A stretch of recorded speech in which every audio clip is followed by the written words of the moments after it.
Hello everybody, I'm gonna talk about service discovery in distributed apps with .NET.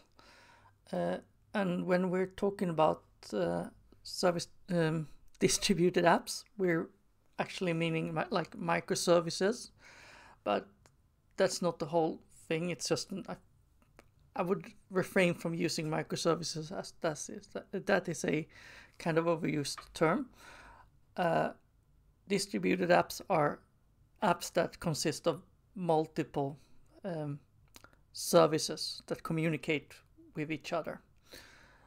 And the process of service discovery makes it easier to connect between those services by allowing them to discover each other, each service discovering another service.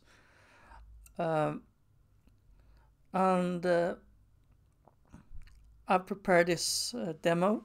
The version that's running right now is the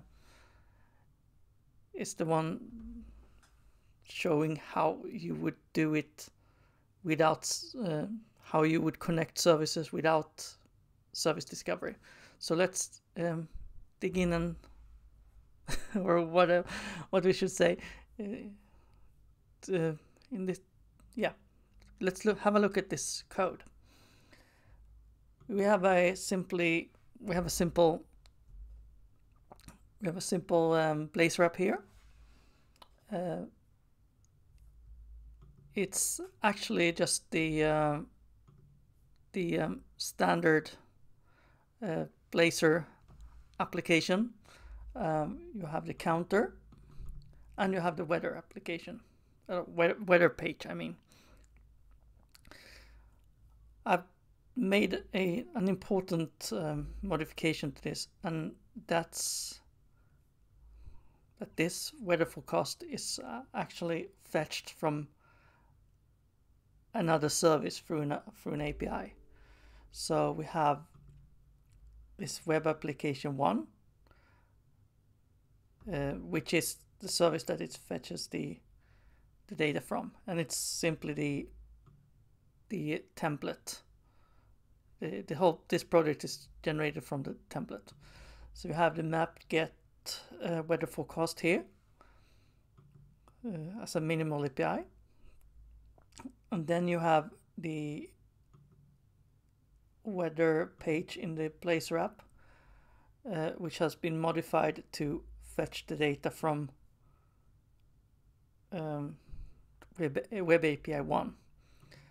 And it does so by creating or getting a named client through the HTTP client factory, and the client is named Web API 1, and it's defined here. We've simply added the HTTP client and named it Web API 1, and we have hard-coded the URL. And you shouldn't do that really, because if it changes, you have to recompile the whole application again. So that's why I have the other examples here for fetching the configuration, fetching the URL from the configuration. And then there's another example of me adding another named client, HTTP client Web API 2. And the settings are simply these. But for demo purposes, I've hard-coded this. And we will see that I'm actually going to use both of the HTTP clients when I'm later in the demo. So simply, it's the standard Blazor application with weather page, but fetching the forecast from another API. And just to demo this, I want to show you that you can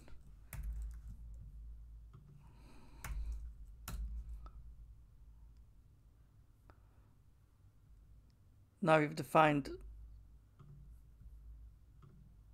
different two clients, and it simply fetched it from the first 5137 is the port, so that one. And if we then go here and we say 2 instead, and we restart application, we will instead see okay, demo ghost, because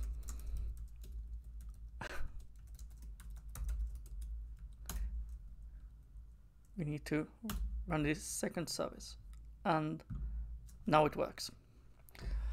So we can simply have these two alternate between different services, and in this case the APIs are identical. The services are identical and with the same APIs. So yeah, we're gonna proceed to. We're gonna go back to the.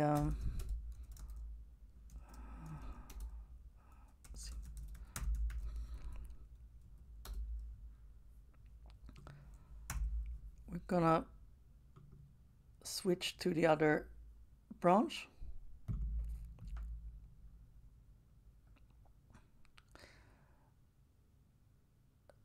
Yes. We're just gonna revert these changes, or yeah, discard them, I mean. And now we can. We've got the new version. Check.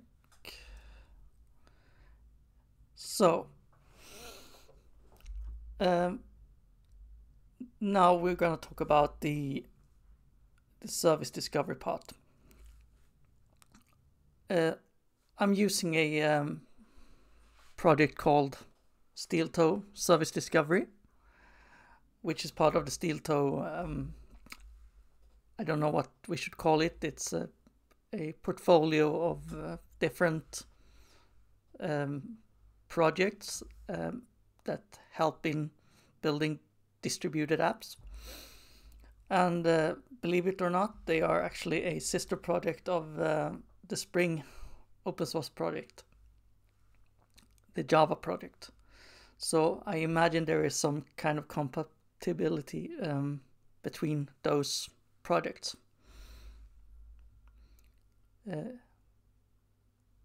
They also got the service discovery packages, so that's nice. But Steeltoe is for .NET, and we're using this service discovery package. The service discovery package is about providing a service, a means to discover other services, and it does so by using different providers. It's an abstraction on top of different providers, and that includes Netflix Eureka, and then it also supports HashiCorp Console. We're gonna use Console, but the APIs are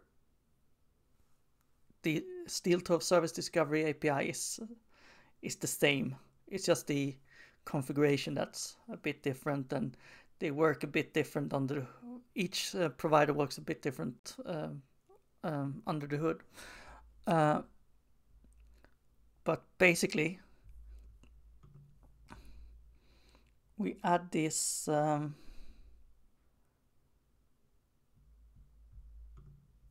package, Steeltoe Discovery Console, to every service that is going to use service discovery. So the web API also uses references that package,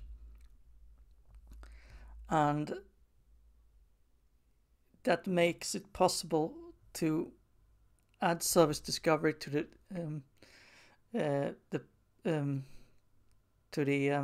service container. So we add this discovery client, which will connect to the provider console in our case, and register the service with that provider. And the provider is running in Docker, as we can see here. We will run this in Docker. So let's start this now. Docker compose up. This will start console.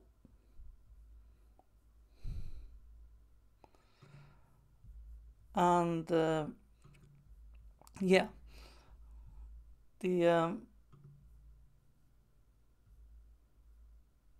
discovery client in this case in Web API 1 will use the settings here, and the most important part is the is the service name, because that identifies what service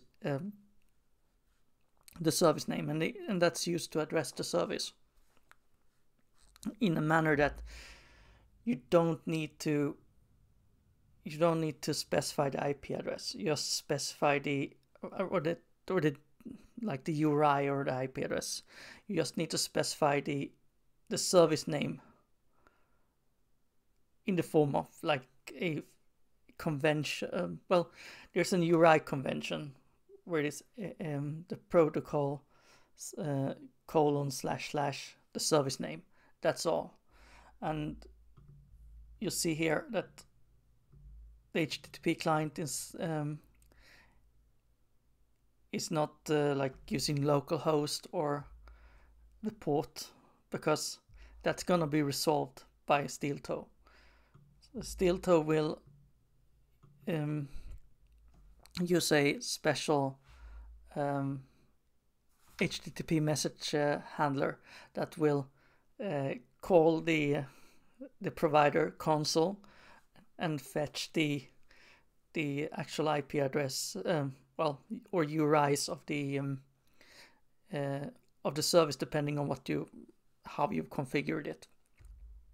So this one will be replaced by the actual URI, and this line here is very important because that adds the HTTP message handler to the client that will be created. So we have the same setup as before. We're using the HTTP client factory, and we have the web API.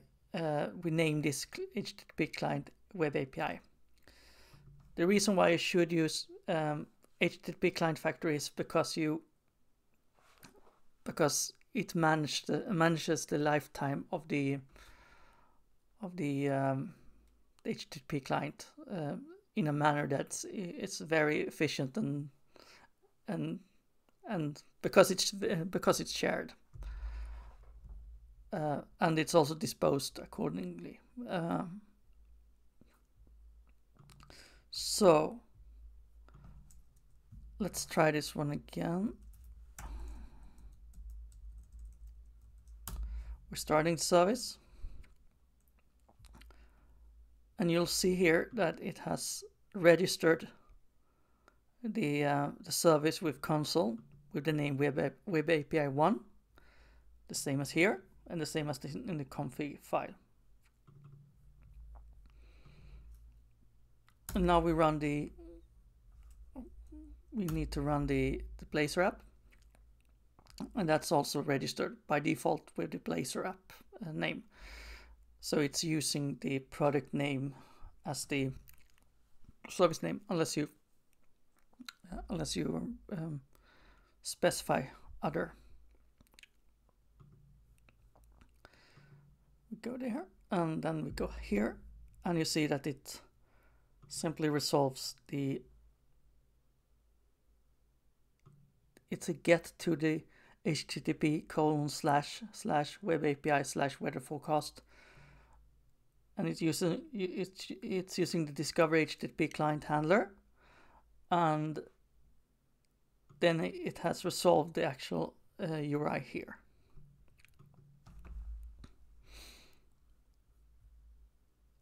So that's how it works with Steeltoe. Mind you that this convention that's been used here is with the http//web API web API 1 this with the service name, the convention with the service name for the URIs can also be used. Well, it's also used by other providers and other service discovery mechanisms around, especially in the cloud. Azure uses this, for example. So if you're having a container app in Azure, you can use this convention to call another service running as a container app. So it's a pretty solid URI convention for service discovery. So in my project, for example, I use this use Steeltoe and console when I'm running locally, and when I'm in the cloud, I just use whatever is there. Azure, in this case, translates those URIs to the actual URIs for the services running as container apps. What's also great with this, with console and Steeltoe, I think more specifically, is and this is independent of any provider. You can use Steeltoe to run replicas and have some load balancing. So we can configure this to balance different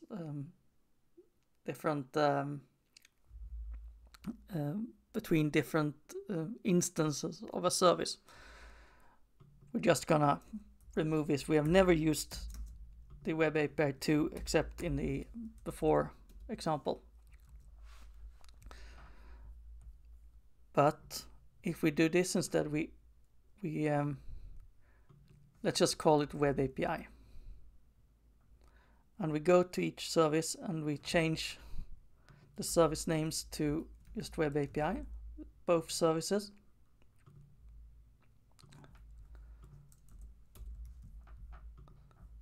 Now you get this. Now you're able to. Let's split it instead.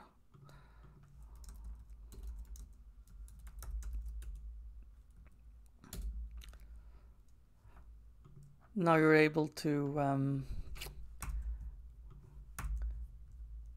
use just that name, Web API, because that's the name of both services. And you can add the round robin load balancer, for example. And let's start both services. And then we start the Blazor app again. And we go there, we go back.